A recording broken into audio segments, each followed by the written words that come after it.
Ce projet de loi sur la force de défense nationale que le ministre de la Défense et des anciens combattants a présenté est dicté par le fait que l'article 248 de l'ancienne loi de 2004 autorise sa révision. De plus, la force de défense nationale se veut une armée moderne et professionnelle qui se conforme aux textes légaux, nationaux et internationaux, a dit le ministre de la Défense, et le désir d'avoir une armée guidée d'une volonté de se conformer à la société burundaise.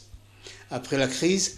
l'intégration des PMPA, la force de défense nationale, a été réorganisée avec la démobilisation des uns et d'autres qui sont partis en pension. Et ainsi, on a vu des strates plus gonflées que d'autres, dérangeant ainsi le triangle du corps militaire.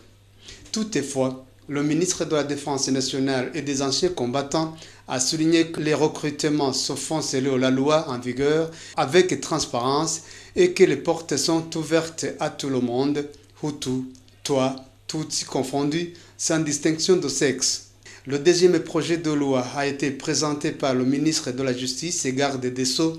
et concerne le fonctionnement bancaire, des microfinances, de la poste, ainsi que d'autres établissements de paiement. Cela pour mettre en application une étude faite par la Banque mondiale à la matière, l'application des textes légaux de la communauté est-africaine dont le Burundi fait partie et le souci des acquéreurs de crédit dans différentes banques où des tricheries se manifestent. Après avoir analysé et amendé certains articles et alinéas des projets de loi ont été adoptés à l'unanimité par le sénateur.